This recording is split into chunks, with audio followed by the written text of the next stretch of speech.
What's a gap analysis?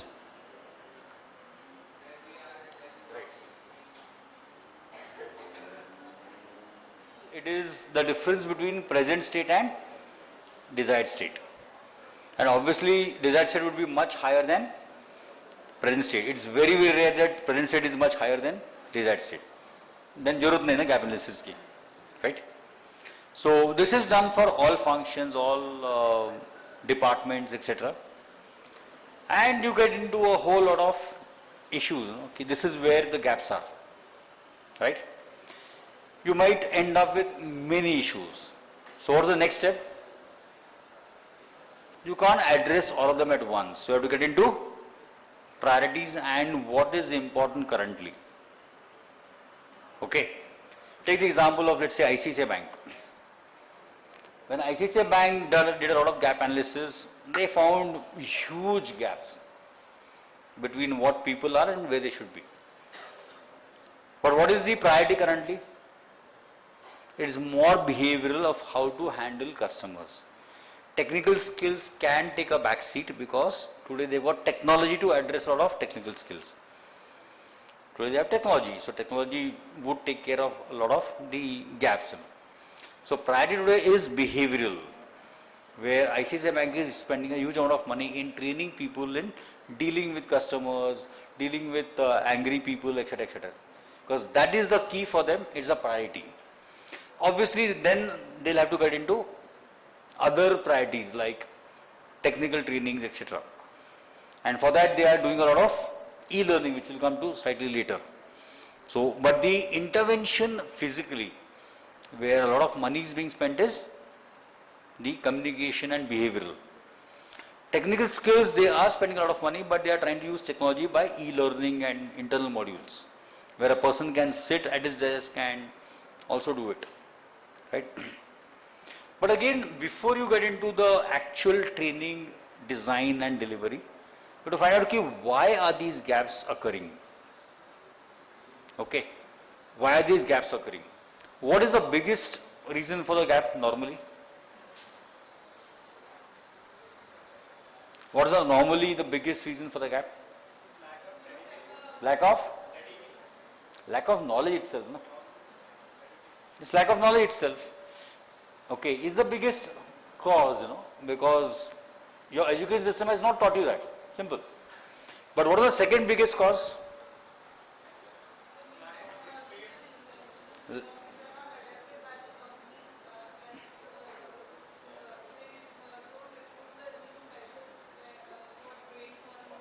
So again, that's lack of knowledge. No? What is the second biggest reason? Normally, in many cases, the wrong role model behavior by immediate supervisors. Because what do people follow? Their bosses. So the bosses themselves have been behaving wrongly or doing things wrongly. So obviously, the juniors also get trained wrongly. No? Okay. So there again, cause of problem and opportunities. So should I start with the lower level or higher level is again a cause itself. Then I don't change my bosses. I might train junior people, but they'll again follow the bosses. If the bosses are doing things wrong, you again have a problem, right? And then you get into possible solutions and opportunities for growth, right? Now, obviously, as I said, one is education, which is done at the college level, etc., etc. Then you have training, but now the shift is even more dramatic. So it's from training to learning, right? So education is the first part, training is the second part, third level is learning, right? And in learning, the most important is the principle of motivation, reinforcement, punishment or extinction. So how many of you remember your first year OB courses? So what motivates and reinforces? You would have done that famous Pavlov experiments, no? Kiya ki nahi kiya hai? So what is this Pavlov experiments?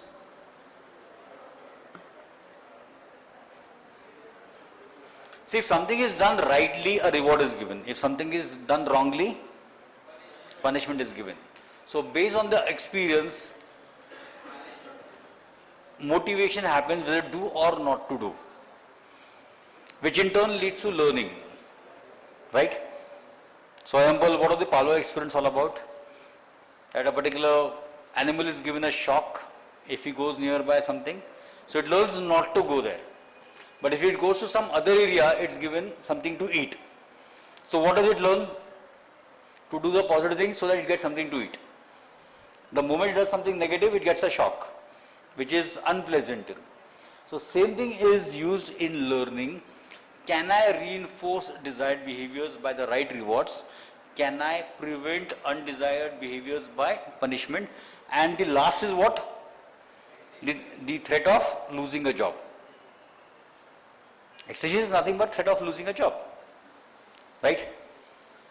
So in learning, what is highlighted is the positive effects and rewards of doing something right, which is reinforced every time. If you do something right, you get more of it, right? Same with punishment. If you do something wrong, you are punished. If you do it again, you are punished more. And if you don't improve, you are sacked, which is the extinction. Again, a major part of the dilemma is, should I give the entire learning at one part or should I do it in parts? And this again is a dilemma, because to do the entire whole might require a lot of resources and time which may not be available, right? And then we also use something called as a learning curve in learning. So anybody aware how a learning curve looks like?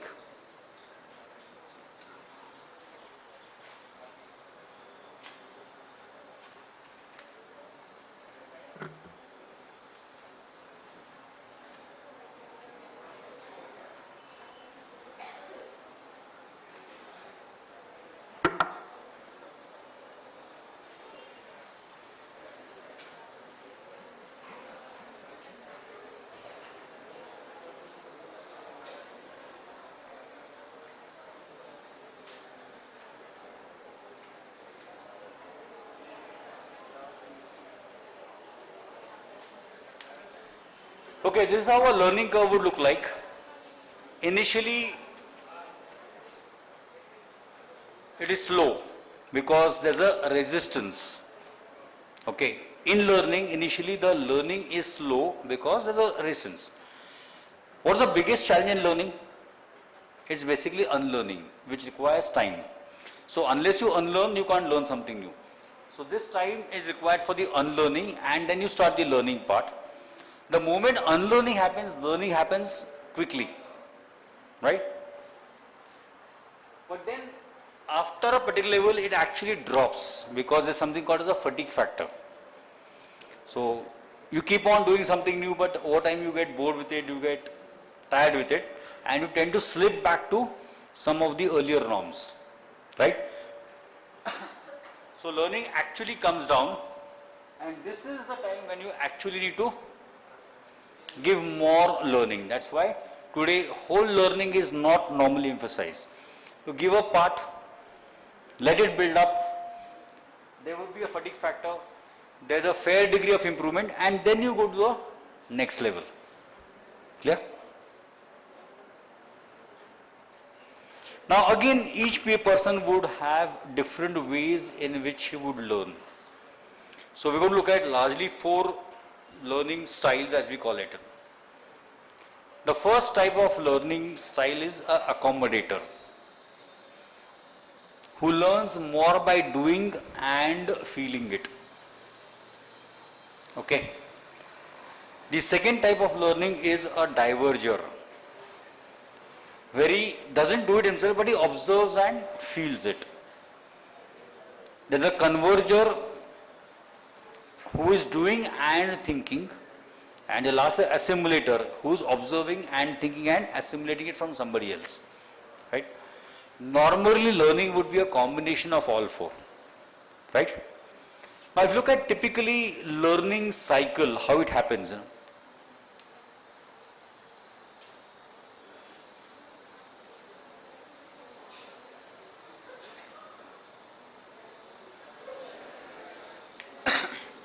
So in learning there will be normally 4 stages. What is the first stage? There is unconscious incompetence. You're not even aware that I am not aware. Okay, you're not even aware that I'm not aware. But something triggers that yes, I need to know this. So you become conscious that you are incompetent. Okay. So you do something about it and start learning it. Over time you actually become competent on it, so you are consciously competent. But with practice what happens? You become unconsciously competent. Let me give you a simple example. When you are young, you didn't need you were aware that I need to learn how to drive a four-wheeler. So you are consciously incompetent. It didn't matter whether you knew how to drive a four-wheeler or not. Right? But then you realize that after I come to college, I might join a job, I need to know how to drive. So you are conscious now that I don't know how to do it. So what do? You take some action. You join maybe a driving class or whatever. And first 2-3 months, how do you drive? You are actually conscious. Which gear am I putting in? I look at the mirror to see whether somebody is behind or not. Right? After 7-8 months of driving, what happens? It becomes the second part. You don't even think, you just drive, right? So you're unconsciously competent. Nobody tells you कि अरे वो अभी second gear डालना है, third. It just happens. You don't have to look behind. You realize there could be a vehicle behind simply by the feel. So you're unconsciously competent, right? And to reach the fourth level requires all four. For some things you need to do and feel. For some things you need to observe and feel. Sometimes you need to do and think, and sometimes you need to observe and think. Same, let's say, look in driving, Initially you are actually doing it, feeling how to drive. Quite often when you're sitting behind in the driving school, so you're looking at somebody else's driving, you're observing and feeling what will I do, right? Typically after some days with the driver or the instructor you're alone, so you're only doing and thinking, am I doing it right, wrong, right? And finally towards the end of the class you're only observing and thinking, if this happens what will I do? If this happens what will I do? So learning happens through a combination of these four styles, right? And then I said these are 4 levels you go through. Now when you look at training per se, there are 3 aspects. One could be a trainer-centered training where you got an expert who would give particular training. There could be a target audience-centric and there could be a performance-centric approach. Now again it depends on what training you need to give and why, right? Let's take something like quality. It will be more focused towards the trainer because of his expertise. But take something like a shop floor, you are supposed to operate certain machines. It will be more learning centered. But take example of let's say sales, where you are supposed to deliver more sales. It will be more performance centered. How do I get more sales with lesser calls? So if you look at the learning process, so what happens in the process and what is the event? First is there is an expectancy where you inform the learners about the objectives. Then there is a perception that you would have which would emphasize what the training is going to give. Then there is a working storage which is the amount you would like to train in 2 days or 3 days, whatever. There is semantic coding. What is semantic coding? Your mind is getting coded by the training. Okay. Which is giving guidance of what to do right, wrong. There's a storage that happens through the training. Retrieval, so there will be cues given. If you want to remember this, this is what you will do, right? Then you try to generalize, can I use this training in other areas? And finally, there's a feedback and performance which is nothing but gratifying. Learner feels I've learned it. Clear? Now, there is a author called as Kolb who says learning cycle happens through 4 areas. First is you actually gain concrete experience. So actually go through something. Now based on that experience you would reflect and observe it. Based on that observation and thinking you would conceptualize this is what happens, right? And then with the learning you actually get into more experimentation, right?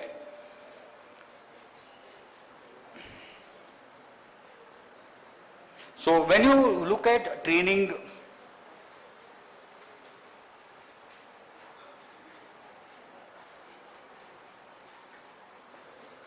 the basic elements for designing training are what? Identify the needs, focus more on the target audience, try to get into measurable objectives. It should be goal-oriented and time-bound. It can't be open-ended training, 10, 15 days. It has to be 2 days every week or whatever, no? Time-bound. You have to take into account resource constraints and availability. Availability of people as well as the trainer. You need to give the objectives to the trainer as well as the learners. Conduct the actual learning activities. These are the methodology, and finally deliver and evaluate. What are the aspects you look at into the training program? One is the training going to be credible? What is going to be a level of commitment of the trainees? When would trainees have more commitment? When would trainees have more commitment? When you show them the positive reinforcement through rewards. That if you do this and implement this, this is going to lead to, then the commitment increases. Then you also have to realize that the moment I conduct a training run, there is a risk of time of many people as well as resources being consumed. Okay. A major challenge for training is, am I able to make the participants unlearn first? Because without unlearning, learning is not going to happen. And also trainer, to what extent he can give attention and is he flexible based on the group. That's why today when there is a behavioral training etc., normally batches are between 20 to 25 because that gives enough time and attention of the trainer. With technical training, you can have 100 in a class. If it's a management functional training, you would have small groups of 8 to 10 only because that requires a lot of attention by the trainer to be given individually to each trainer. But let's say a typical technical training like what we are going through today, where I'm just explaining the broad concepts, you can have 100 people in the class. Clear? Okay, now principles of a good training program. First is the system has to be validated and you need to have constant correction. No training design is perfect. So you need to keep on validating it. Important is immediately after training you need to have a feedback from the participants as well as the trainer. That gap could lead to erroneous feedback. Even if the training module is designed, you need to tweak it to the needs of every batch. Okay. The training has to be designed where the learner needs to respond proactively. So you need to make it interactive, etc. There could be errors like technical definitions might be wrongly quoted, etc. So to identify and eliminate errors. Most important is identify correct audience. Because if the audience itself is wrongly identified, training is going to be a disaster. Every time you conduct, you need to review the flow, material, time required and nature of the training program. Because the same training might require some other method with some other participant group. You again need to every time you do it, test for validity. Look at the cost benefit analysis required, infrastructure needed, dates to be finalized. And an important decision for many companies is whether we should give it internally or get an external trainer. Okay. Now we'll come to when we would have external trainer and when we would have an internal trainer. And then you need to mobilize the entire participants, trainer, infrastructure to deliver the training. Now delivery could be personal like we are having now classroom or seminars. Training could be delivered through textbooks, manuals, guides. Today, a large number of companies are using something called CBT, computer-based training or web-based training. There is distance learning or a combination of all these. Now, in a classroom training, any good training program should have a combination of all these. What are icebreakers? It makes the participants comfortable. So, we'll have a small activity lasting 5 to 10 minutes where people become comfortable, open up. So, it's called an icebreaker. Then we'll have leadership games, skill games, right? So, we'll have activities that test the leadership qualities of the participants as well as the skill games. There will be activities and games which test communication. Also role plays. Role plays actually help you to analyze a situation well. There could be lateral thinking case studies where you have to think radically opposite. Then case studies is something you would have all gone through in your MBA course. Look at a situation and analyze it. There could be simulation. Simulation are nothing but let's say computer-based games which would simulate a particular environment so that you have to take actions. The moment you take action, there's a result which is there and you again have to take action. In many cases, you also need cross-cultural training where you have workers with managers, different regional people coming together for training, etc. Some of the other methods of training are giving assignments or tutorials, demonstrating a particular method. On-the-job training is quite common at the entry level. There could be field visits. Projects could be given to participants so which they go and get into. Coaching is normally one-to-one where you have a mentor assigned to you, or you could have something called as labs. Okay, labs are more used for the behavioral part, where you go through, normally 8 to 10 people with a trained psychologist would go through a laboratory of, let's say, emotional intelligence or maybe negotiation skills or whatever. Now, in a training program also you need to judge the effectiveness and evaluation, right? So, one of the most popular methods of evaluation training is something called as Kirkpatrick model. So, what is the reaction of the participants? What have they learned? What are the changes in the behavior that have occurred? And over the next 90 days, 6 months and 1 year, what are the results in the changes?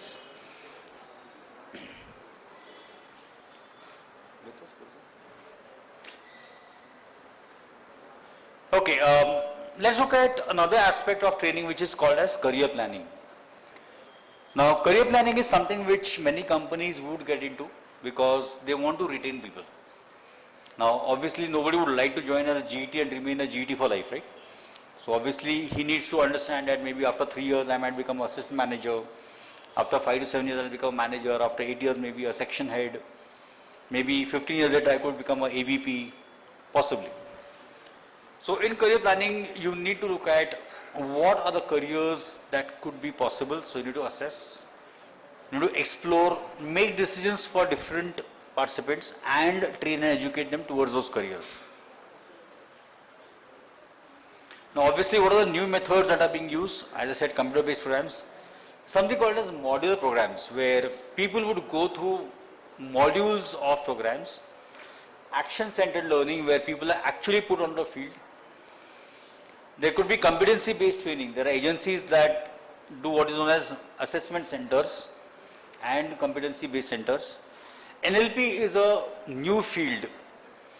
Any idea what NLP stands for? Neuro-linguistic. So what is done here? You're training the mind or running a software in the mind so that your mind starts behaving in a particular way, right? And something which is becoming very popular today is e-learning, okay?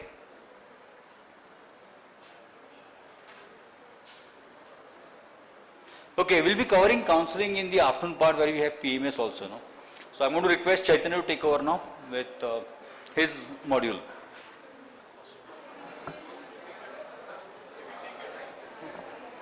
Okay. How many of you have work experience? I think 8 to 10 of you have work experience, right? Can you please raise your hand?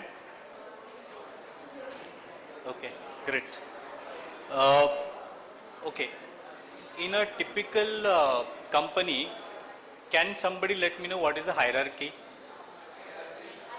Where it starts and where it ends? One by one, please. Not audible?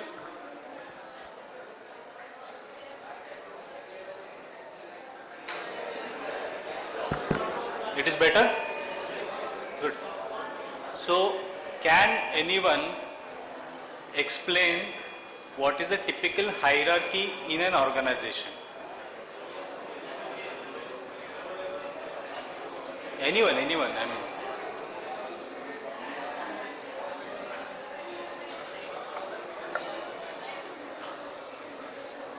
Labor and highest could be a president, right? So, I mean, in between there will be a manager, engineer, everything, right? So, do all have same compensation? No, right? Do all have same compensation components? No, right? So, that is what we are going to learn today, okay? But what comes to your mind when we say a compensation?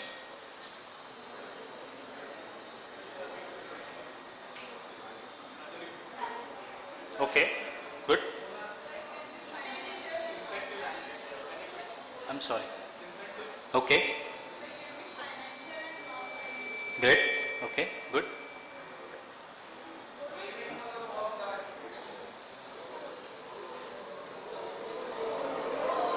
Correct, right? Correct, right? That's what you will be paid while working, right? It's not NGO where you are going to work and earn the salary. I'm sorry, I'm not able to hear you. Correct. Okay. So let's see what is the definition of a compensation. So what is a compensation? Is something which you get an exchange of your efforts and ideas. A compensation is all form of financial return, tangible services,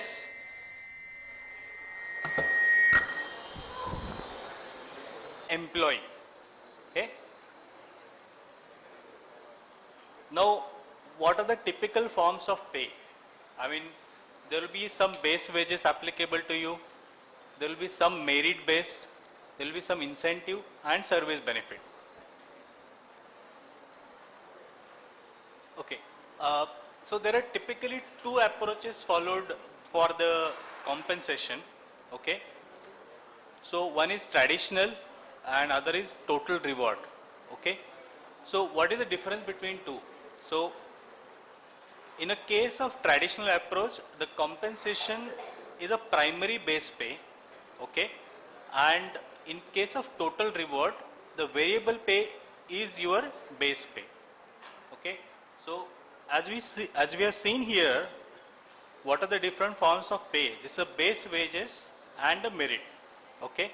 So in case of traditional, which is mostly followed by, I would say 99% of the companies follow the traditional approach, wherein your base salary will help you to go into specific role. Okay. So your salary will be assigned to a basic role and you will be attached to that. While in case of total reward, the variable pay is your, I would say, role identifier. Okay. And in case of traditional pay, up to some categories there will be a fixed pay. There won't be a variable pay assigned with reference to company performance, sales data or anything. Most likely senior management will be more susceptible to the variable payment, not the junior management. Okay. Whenever you will go to the job, okay, so you are most likely to get into the mid management or senior to or junior to mid management, right? So where you can expect more fixed salary and lesser variable salary. Okay. So most likely Indian companies follow the traditional approach. So what, as you already pointed out, what are the typical components? First is your compensation, like basic plan, wages, salaries, variable pay is your bonus, incentives, stock options.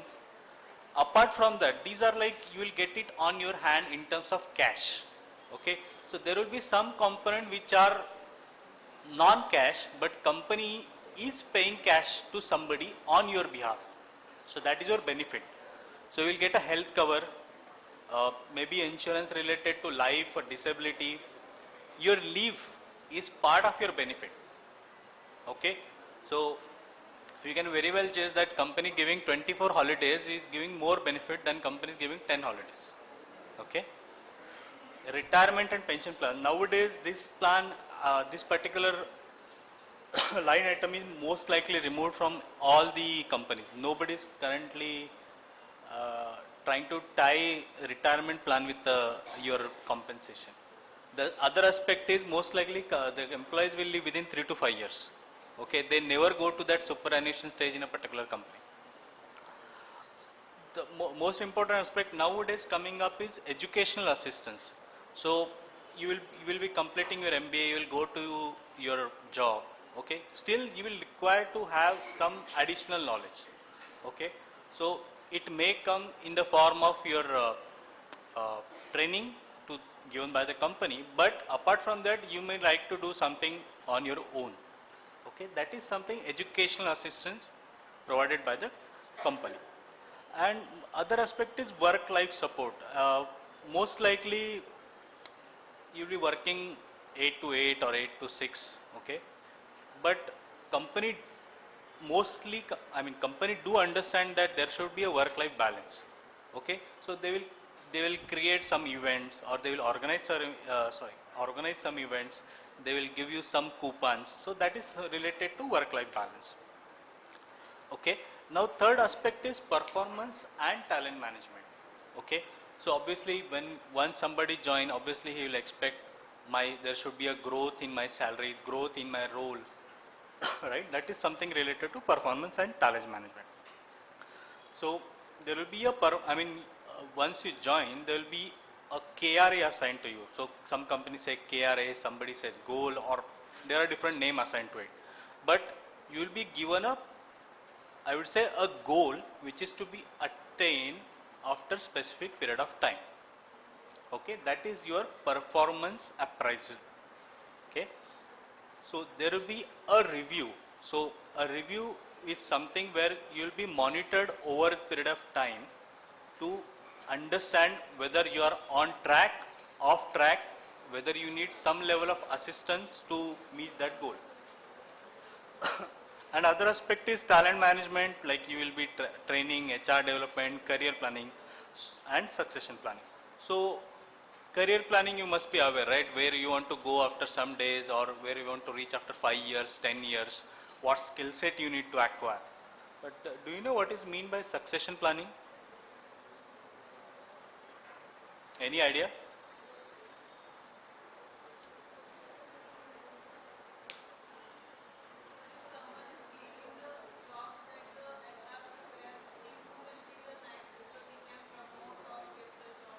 Okay, that is one aspect.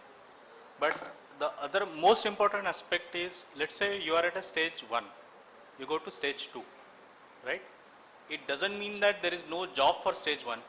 There should be somebody at stage 1, right? So let's say a president is expected to retire after 2 years, right? After 2 years, there should be somebody ready to take that role as a president. So that's a succession planning.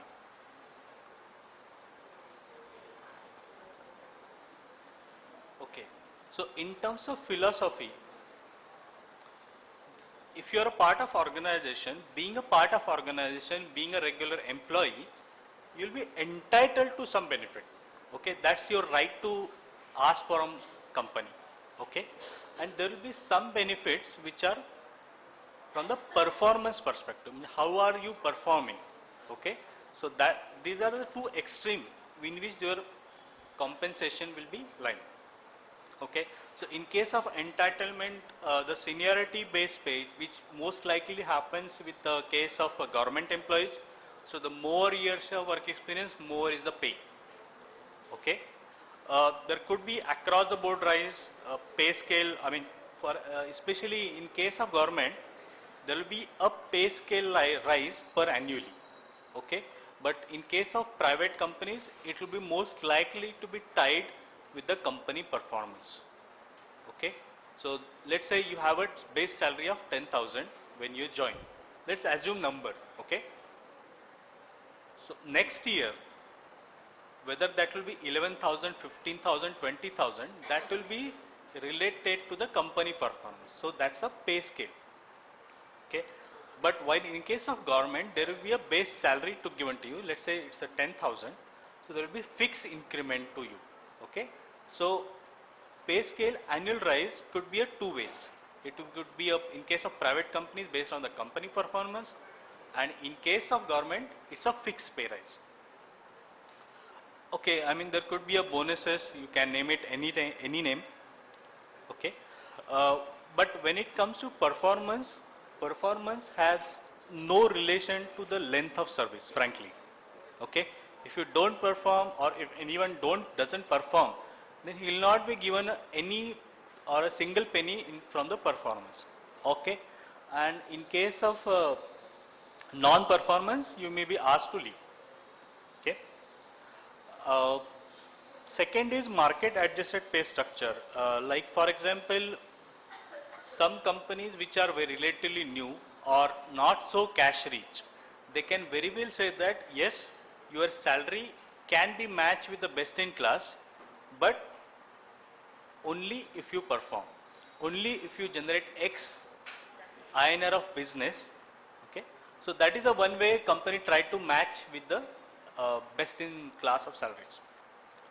Okay, performance is again based on the broader industry comparison. There will be some surveys conducted by the company as well as independent agencies to see where my employee lies in comparison with the industry.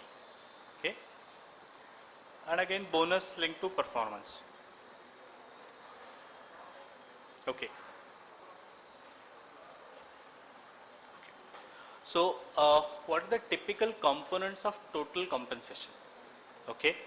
So, first, there are main two categories, okay, which are monitored by some external media and which is monitored by yourself. Okay.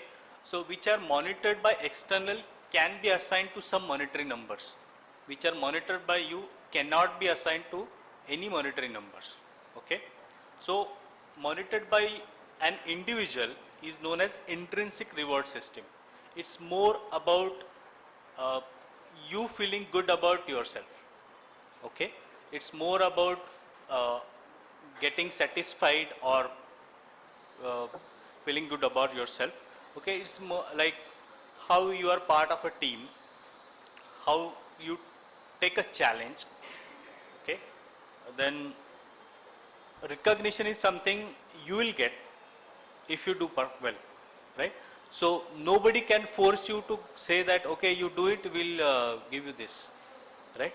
They can show that okay, if you do this, you will get it, but it is you who are supposed to take that action. Okay, so those are known as intrinsic reward system. So extrinsic reward is something administered by the HR or your senior or some other people, and which can be assigned a financial number to it. Okay. In case of extrinsic reward, there are direct compensation and indirect compensation. Okay. What is direct compensation? Is a base salary, performance based. So these are very specific to you. Okay. This will be specific to an individual. Okay. But while in case of indirect compensation, there will be something which will not come to your pocket, but you will be entitled for the benefit. Okay. For example, pension, saving, supplementary. It's not applicable in India, but in most of the developed countries, if somebody is unemployed, they will get a benefit of unemployment. So that is again an indirect compensation. Paid leave is indirect because if you don't take a leave, you will not be paid. Additionally, you will not be paid. Okay, so that's a indirect benefit. Maybe they will give you a leave travel allowance, so that's again indirect benefit. Only if you avail. Okay. Then there could be something miscellaneous like company will give you they will provide you a counseling benefit. There will be a counselor or there will be a crash for kids. So that is something indirect benefit. Okay. Any doubt or any question here? Okay. Okay. Now what are the factors on which a compensation can be decided? Okay. For all job, the individual knowledge, experience, what is the element of supervision required, physical and mental demand, and autonomy and decision making authority. So these are the five factors which are there are five factors. These are applicable for any job to decide a compensation. Okay, no matter, you go to a casual labor to president. So these are the five factors which will be counted for coming to the compensation. Okay, but when it comes to manufacturing, even an office job, there could be different categories in which the compensation will be based. For example, in case of customer service, the way in which you are interacting with the customer is the most important thing. Okay, so that could be one factor on which your the compensation will be decided. Okay, for example, if you go to any mobile service center, okay, it's a transactional relationship. Okay, the person may be handling 10,000 or maybe let's say 100 inquiries in a day. Okay, but if you go to some high-end, let's say a jewelry shop, okay, the individual might be handling only 3 to 5 customers in a day. Okay, so their quality of customer interaction will be a factor to be decided in compensation. In case of IT, ES or knowledge, this is most important thing is confidential information. The level of confidential information is used. Okay, so any idea nowadays what is the new area which is coming up in IT industry? Yes, I think day before yesterday there was a news that 500 employees were taken by the police because there was a confidentially breach, right? So amount of confidential data you are handling with your company or with your client is again definitely a factor to be considered in your compensation. Any idea in case of typical large IT company, what is the salary band for a chief risk officer? It will go in crores because he is handling so much sensitive data. Okay. The other aspect which comes for mid to senior management is consequence of error. Okay, because this is the cadre which is supposed to take care of some decisions. Okay, so which product to be sold, which area to be looked at, which investment to be made, right? If that goes wrong, what is the implication of that particular decision is again a factor to be considered in your compensation. More the risk, the compensation has to be high. Okay. In case of manufacturing and warehousing job, obviously safety and hazard. Okay, what kind of environment in which an individual will be working? Again, that's an important factor. Specialized equipment use. As sir was mentioning, in case of Thermax, they need a welder which is certified by the body. Okay, so that's a specialization. Okay, since he is a specialized welder, he is likely to get more salary than others. Okay, and working environment. So these are the factors on which a compensation can be derived. Okay, now let's look. Since we are all MBA guys, we won't be talking about something below. Okay, so let's look at what happens in case of manager and executive. So executive is somebody who is at higher level, and manager is somewhere at mid level. Okay. So for an executive, the the fixed salary will be a smaller percentage of pay. Okay. Let's say if he is earning some X amount, so his base salary will be somewhere like 2.3x or 0.4x. But while in case of manager, the the salary will be in higher percentage of your pay. That could be 0.6, 0.7, 0.8. While in case of executive, your annual incentive is larger percentage of your pay. Okay. For a president, his salary will be 10 lakhs, but he will be getting 90 lakhs as a bonus or variable pay. Okay. While in case of manager, obviously variable pay will be lesser. For executive, larger pay will be assigned to your long-term incentive. The reason being, the decision taken by the executive are actually shaping company's future. Okay. So today a senior management person is taking decision, the effect will be seen only after 3 to 4 years. You might have read the news about Vishal Sikka, right? So recently company has tied up his salary with the 2020 mission. Okay, that's a long term horizon, 3 to 5 years. Okay, but at a senior, let's say at a manager level, who is supposed to take a decision that, okay, should I perform this job today, tomorrow, or day after tomorrow? Okay, so for him, the long term incentive will not matter. For him, mid or short term incentive will matter. Okay, now in terms of healthcare benefit, retirement benefit, it's more or less common. Only the size will differ from pay scale to pay scale. The important thing about the executive is severance pay. Sorry, somebody had question. Okay. Any idea after Volkswagen scandal, what was the severance pay given to their president?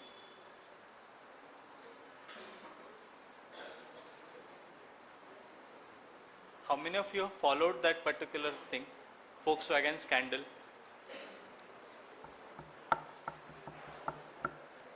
Any idea what was it?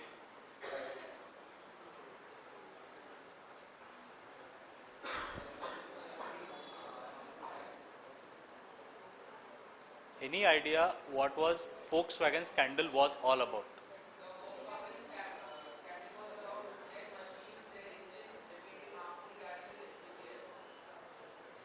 Every engine will emit harmful gases.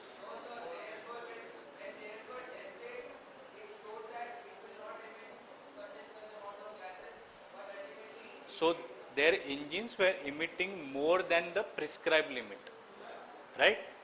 So with that, I think his name is Matthias Müller. He was asked to leave, but he was paid close to 30 million euro as a severance pay. Okay, much more than his salary. Okay, so that is something very much related to executive, but in case of manager, not prevalent. But in some cases, there is a severance pay given in case of forced detachment. Yeah. Perquisite is okay, I'll cover that. So in case of senior management, they will be given some additional benefit which are not given for general employees. For example, they will be given a car, or driver, or home to stay. So that comes as a perquisite. Okay. On the contrary, manager will get a fuel allowance. He will get what you can say, at the most food coupons, not beyond that. So that is something perquisite which company will pay for the senior management. Okay. So if you have to decide a compensation for an individual or a particular organization, so what should be objective? Okay. I mean the compensation, first of all, what time? First of all, it should reflect your organization strategy. Okay. So for example, a telecom company and an IT company cannot have same compensation strategy. Because most likely, if you look at the complete spectrum, the IT companies will have 90% of their employees as engineers. Okay, while in case of a telecom company, their 80% of employees will be non-engineers. Okay, those will be on-ground sales executive or customer care executive. So the strategy has to be entirely different with reference to your organization structure. Mirror the organization culture and values. Okay, so what your organization stands for. So that is most important thing. For example, why government pays are fixed? There is no variable pay because the government organizations is supposed to deliver to the masses, not a specific market. Okay. Other example could be a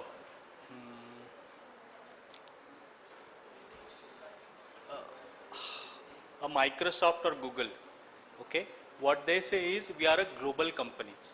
Okay, so for them the entire global salary or salary of any employee from any region has to be on the similar line. Okay. The second is support the business strategy. So what kind of business we are in and how do we want to grow. Okay, company which is on very growth phase most likely to give more variable pay than fixed pay. Company which is into matured stage is most likely to give a fixed pay more and lesser variable pay. Okay. So again, championing the human resource management strategy. This is more valid for IT companies. Okay. Any idea what is the reason behind this is so much successful over the years? And this was categorically mentioned by their chairman during a recent interview.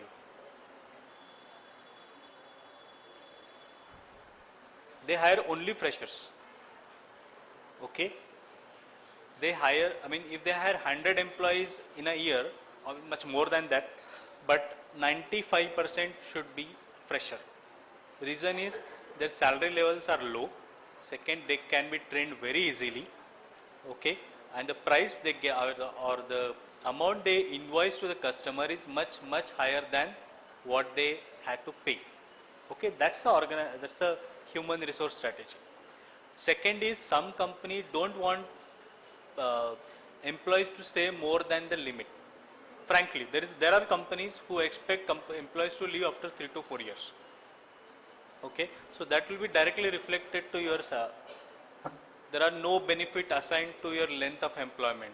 So likewise, the impact will be seen in the compensation structure. Again, fit environmental and regulatory pressures. So in India, you can hire and you can say somebody to leave your organization. But in case of China, it is not allowed. Once you get an employee on board, no matter what you do, you cannot ask employee to leave. Okay. So that is something regulatory pressure which you need to comply with. Okay, now how do we arrive at the compensation structure?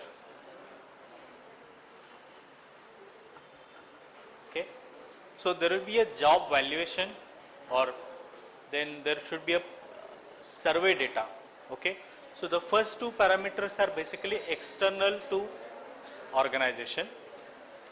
So basically that will help us to derive a particular band in which our company salaries are typically present.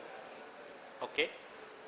Then we can identify different pay structure. Okay, whether we should have more fixed or more variable, something like that. And then we should decide a pay grade. Okay. Let's take an example of a manager, HR manager. Okay.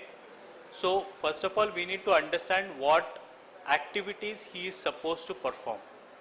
Second is what activities he is supposed to perform and what is valuable to company. This next part is pay survey data. Okay, what my competitors are paying for that particular skill set. So that's a pay survey data which we get from the market. Based on that, we can decide, okay, for an HR manager, this is likely to be considered for a compensation. Okay, Then you decide based on your company policy or company strategy, if I have to pay him X amount, whether I should pay him X as a fixed salary or variable salary, what are the different elements I should consider in the compensation, and then you decide a pay grade. Okay, so more in any organization, if you are an engineer or senior engineer or HR manager, most likely two HR managers will not have same salary. Okay, so they will be bucketed in a band. There will be a band in which the same category employees will be paid. For example, you join as a somebody join as a fresher, he will be given as a package. Let's assume as a 3 lakhs package, and he will be designated as an engineer. Okay, it's obviously that after 1 year he won't be promoted, but we will have to give him salary in accordance with, at least with the increase in the prices, right? But his designation is not going to change, right? So we need to figure out a band in which an engineer will be categorized. So from 3 lakhs to 4 lakhs, no matter you have 3 years of experience, 4 years, you will be engineer. Okay. Then once you decide this, obviously it cannot be a lifetime, or let's say 10 years or 20 years. We have to continuously look at the market data and revise these ranges. Okay. And then compare this, once you get again fresh data from the market, compare that data with your existing range and decide a new range. Okay, that's how typically a compensation is decided or overall administered. Okay, in deciding compensation, there are certain things we need to look at: internal consistency, external competitiveness, employee contributions, and administration. We'll look at in detail. Okay, I think this is okay. Like external market. Okay. Now coming to internal consistency. So if there are, let's assume there are 2 employees of same skill set, same years of experience. Okay, they cannot be paid drastically different. Okay. So one of the objective of compensation management is they should come up to a band in which employee can be categorized, so that there is no internal discrepancy in the structure. Okay. Sometimes it might happen that your senior is getting paid less than what you get. There is a possibility. So there is definitely need to maintain a consistency or equity between the pay structures. Okay. So how do we achieve that? First of all, it should be according to your organization workflow. What organization most value has to be highest and least value has to be lowest. Okay, the pay band has to associate with the values. Then second is ensure fairness to the employees. It might happen that one person who has a good boss, he will get extremely good hike. One person who has a good, not so good boss, he will not get a good hike. So after 4 years, the difference will be so drastic that it's not comparable. Okay, so HR has a greater role in this case. Okay, direct employee behaviors towards the organizational objective. This is most likely to happen in case of R&D institute. Okay, where more R&D is happening. Okay, what will happen is my objective is do research in something which of my interest, but company is there to make money, right? So my objective has to link with the company objective. Okay. Okay, how do we achieve the internal consistency? One way is to do the seniority basis. Do is a COLA, that's a cost of living objective. There could be a across the board increase. You can say this year we will get everybody will get 10% hike, no matter your performance or non. And there could be a lump sum increase to make sure that we are trying to adjust the gap. Okay, there are some benefits of internal consistency. Right.